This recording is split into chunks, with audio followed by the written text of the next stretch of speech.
la plupart des chrétiens ont été surpris de voir un événement censé célébrer les meilleurs athlètes du monde devenir une plateforme de blasphème. Ajoutant à la controverse, le président de l'IBA a révélé que des tests ADN avaient identifié plusieurs athlètes qui tentaient de tromper leur père en se faisant passer pour des femmes. Malgré cette révélation, le Comité international olympique a autorisé Kif à concourir, affirmant « Si leur passeport indique qu'elle est une femme, elle est une femme ». Ce n'est un secret pour personne que le monde considère souvent le christianisme comme le principal obstacle à ce qu'il perçoit comme la liberté sexuelle, un sentiment qui est loin d'être nouveau. Au milieu des années 1930, Hollywood a dû faire face à une résistance similaire lorsque le code a brusquement limité l'indécence dans les films. Ce code, qui avait une influence religieuse prononcée, interdisait les représentations négatives de la religion, de la police et de la glorification des criminels, ainsi que les représentations de la consommation de drogue, du sexe et de la violence excessive. En vertu du code, l'homosexualité, qualifiée de perversion, a été pratiquement effacée de l'écran, reflétant une perspective hyperchrétienne, blanche, raciste et misogyne. Le christianisme condamne explicitement la fornication, l'adultère et l'homosexualité comme immorales, mettant en garde contre le jugement divin pour ceux qui se livrent à de tels comportements.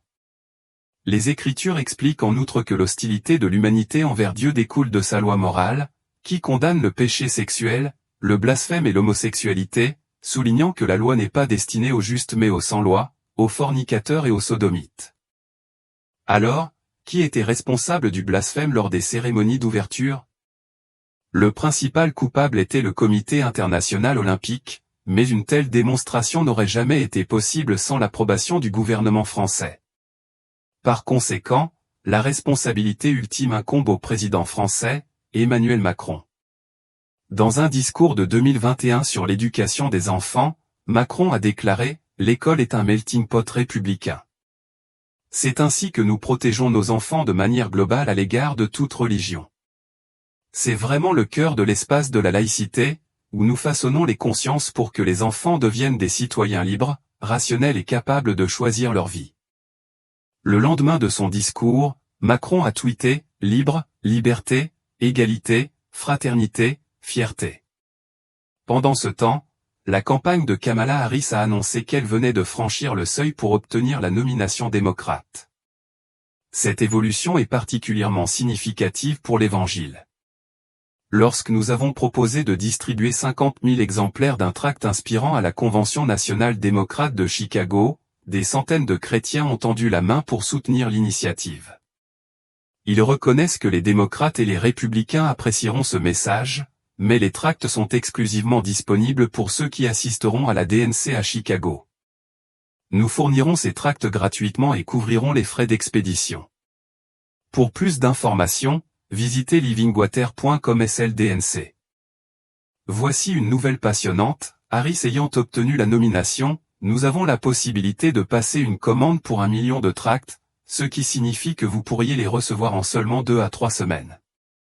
Grâce à la générosité de notre éditeur, nous pouvons désormais proposer un grand tirage de faits scientifiques de la Bible à moins d'$1 par tract. Pour plus de détails, visitez livingwater.com. Avez-vous déjà entendu parler du code? Sinon, c'était une forme de censure imposée à Hollywood de 1935 à 1955 environ. Pensez-vous qu'il devrait y avoir un certain niveau de censure dans les films? Par exemple, l'adultère ou le blasphème devrait-il être censuré? Peut-être. Qu'en est-il de la pornographie ou des représentations d'activités sexuelles avec des mineurs? La plupart des gens seraient d'accord pour dire que les contenus impliquant des jeunes de 17 ans devraient être censurés, mais ceux de 18 ans? Les opinions varient. Le raisonnement est de protéger les jeunes générations de la normalisation de ce type de contenu. Croyez-vous en Dieu? Si ce n'est pas le cas, comment conciliez-vous l'idée que tout est venu du néant, ce qui semble scientifiquement invraisemblable? Scientifiquement, la théorie du Big Bang suggère que tout est né d'un événement singulier. Cependant, le terme « créer » implique un créateur, ce qui contraste avec les opinions athées selon lesquelles tout se produit par hasard. Cette notion semble improbable car, d'après notre expérience, les choses qui sont créées ont généralement un créateur, qu'il s'agisse d'un bâtiment avec un constructeur ou d'un tableau avec un artiste. La création elle-même pointe vers un créateur. Reconnaissez-vous cela? Si oui, pourquoi nier son existence? Est-il possible que vous évitiez cette reconnaissance en raison de choix moraux que vous pourriez faire? Êtes-vous une bonne personne? Je préfère laisser les autres faire ce jugement. Combien de mensonges avez-vous dit au cours de votre vie? Probablement des centaines, mais seul Dieu le sait vraiment. Avez-vous déjà volé quelque chose, aussi petit soit-il? Oui. Alors, est-ce que cela fait de vous un voleur? Oui, ce serait exact pour cette période de ma vie. Avez-vous déjà utilisé le nom de Dieu en vain? Non. Tes parents sont-ils chrétiens? Ma mère est chrétienne, ma grand-mère aussi, mais ils ne nous imposent pas leur croyance. Donc, sans aucun doute, ils prient pour que tu trouves le Christ. Oui. Jésus a enseigné que regarder une femme avec convoitise équivaut à commettre un adultère dans ton cœur. As-tu déjà regardé une femme avec convoitise? Non. As-tu déjà regardé de la pornographie? Cela fait un moment. Que penses-tu que Dieu pense de ça? Je sais que c'est quelque chose que tu n'es pas censé faire, alors j'imagine qu'il désapprouve. Jésus a également dit que si tu regardes une femme avec convoitise, tu commets un adultère avec elle dans ton cœur. En y réfléchissant, combien de mensonges as-tu dit dans ta vie? Probablement beaucoup. L'as-tu déjà volé? Oui. As-tu déjà utilisé le nom de Dieu en vain? Oui. Aimes-tu ta mère? Oui. Utiliserais-tu jamais son nom comme un juron? Non. Pourquoi pas? Parce que j'ai beaucoup de respect pour elle. Pourtant, vous n'accordez pas le même respect au Dieu qui vous a donné votre mère, en utilisant son nom de manière inappropriée. Avez-vous eu des relations sexuelles avant le mariage? Oui. Voici un bref résumé de votre situation au jour du jugement. Michael, d'après ce que vous avez partagé, vous avez admis être un adultère menteur, voleur, blasphémateur et fornicateur dans l'âme. Si Dieu vous juge selon les 10 commandements, compte tenu de notre discussion sur seulement 4 d'entre eux, pensez-vous que vous seriez déclaré innocent ou coupable au jour du jugement? Je serais probablement coupable. Avez-vous entendu le verset biblique, le salaire du péché, c'est la mort? Il est assez connu et signifie que le jugement de Dieu pour le péché est la mort. Imaginez un juge face à un criminel qui a commis un meurtre. Peu importe à quel point le criminel insiste pour être une bonne personne, le juge doit imposer la peine de mort pour refléter la gravité du crime. C'est le paiement ou le salaire pour le crime commis. De même, aux yeux de Dieu, le péché est si grave que la peine de mort est la peine capitale. Vous êtes métaphoriquement dans le couloir de la mort, et votre mort éventuelle est un rappel brutal de la gravité avec laquelle Dieu considère le péché. Même si vous n'êtes pas préoccupé par la possibilité de l'enfer, cela me préoccupe profondément. Je me soucie de vous et je ne veux pas que vous affrontiez un tel sort. Cela me fait mal de penser à vous en enfer, surtout parce que je crois que vous êtes une personne vraiment formidable. En fin de compte, c'est à Dieu de décider de notre sort, et nous devons accepter tout ce qui vient comme faisant partie de sa volonté, et non la nôtre ou celle de nos proches. La Bible nous avertit que tous les menteurs, voleurs, blasphémateurs et adultères seront jugés et n'hériteront pas du royaume de Dieu. Cela nous met dans de graves difficultés. Alors, laissez-moi vous demander, qu'a fait Dieu pour les pécheurs comme nous pour nous empêcher d'aller en enfer? Il est mort sur la croix. La plupart des gens en sont conscients, mais ils ne saisissent peut-être pas toute sa signification. Si vous comprenez cela profondément, cela pourrait tout transformer pour vous, alors essayez de ne laisser rien vous distraire. Les 10 commandements représentent la loi morale, et nous avons tous enfreint cette loi. Jésus, cependant, a payé l'amende pour nous. C'est le but de son sacrifice sur la croix. Quand il a dit « Tout est accompli », juste avant de mourir, il déclarait que la dette était entièrement payée. Imaginez-vous être au tribunal avec des amendes pour excès de vitesse. Si vous plaidez coupable, mais que quelqu'un d'autre intervient et paie les amendes pour vous, le juge peut légalement vous libérer. Vous êtes toujours coupable, mais la pénalité a été payée par quelqu'un d'autre, et vous êtes libre de partir. C'est l'essence de ce que Jésus a fait pour nous. Dieu peut légalement nous retirer la peine de mort à cause de ce que Jésus a accompli sur la croix. En payant l'amende pour nos péchés, Jésus nous a permis de recevoir la vie éternelle.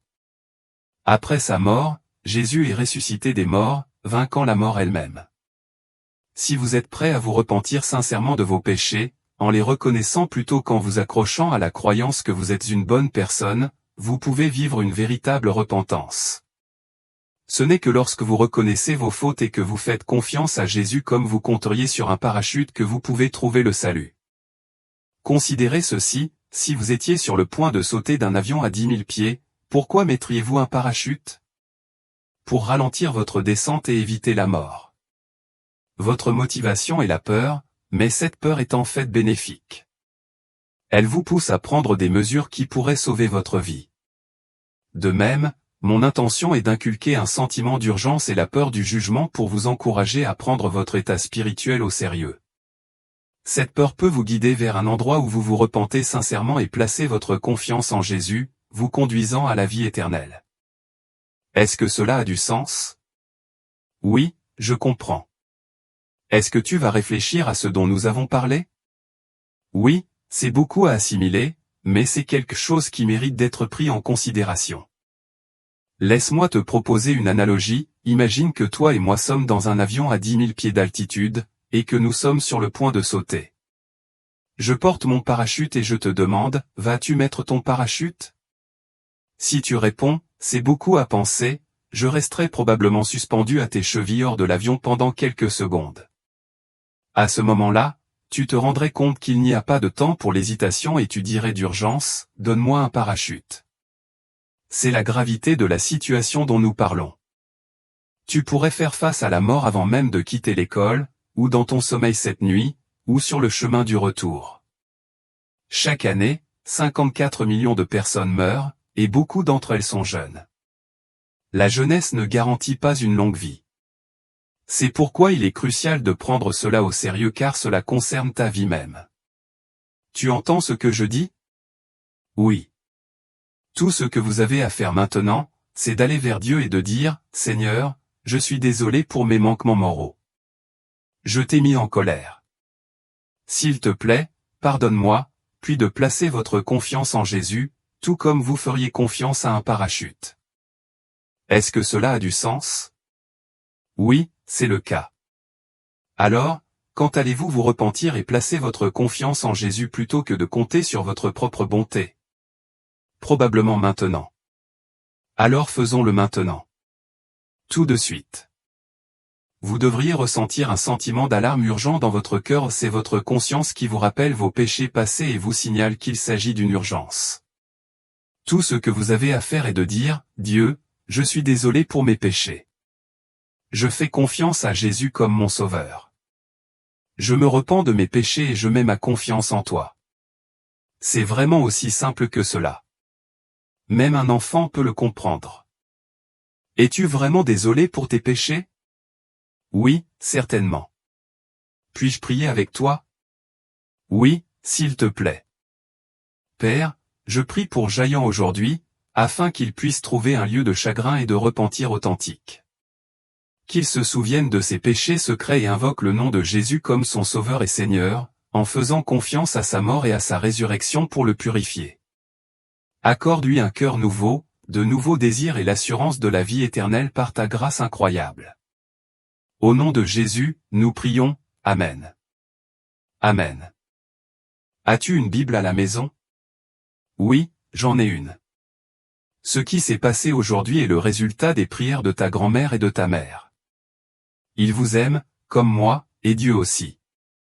Puis-je vous donner un livre que j'ai écrit intitulé « Les faits scientifiques dans la Bible » ? Oui, j'apprécierais. Laissez-moi vous le procurer. Ils disent que Dieu a un plan pour chacun, et même si vous ne le voyez pas maintenant, il pourrait y avoir une part de vérité dans cela. Alors, allez-vous réfléchir à ce dont nous avons parlé?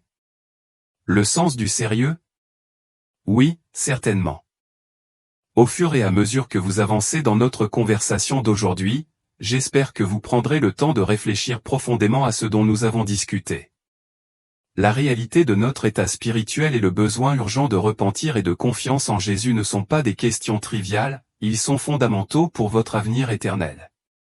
Souvenez-vous que le poids de nos péchés et la gravité du jugement ne sont pas seulement des sources de peur, mais des invitations à rechercher la grâce et la miséricorde profonde que Dieu offre par son Fils, Jésus-Christ.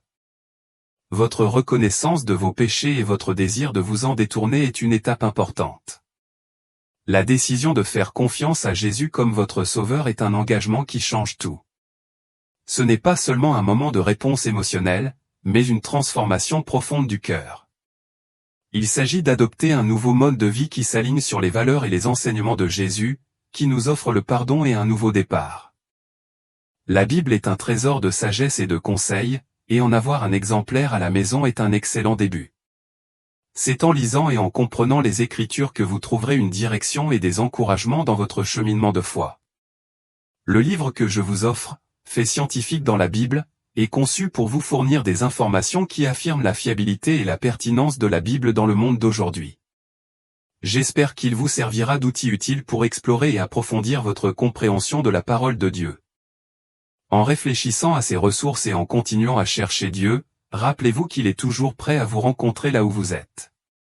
Son amour pour vous est incommensurable et sa grâce est plus que suffisante pour couvrir toutes vos lacunes. Ce cheminement de foi ne consiste pas à atteindre la perfection par vous-même, mais à vous appuyer sur Jésus, qui a déjà accompli ce que nous n'avons pas pu faire. Les prières de vos parents et de votre grand-mère sont puissantes et sincères.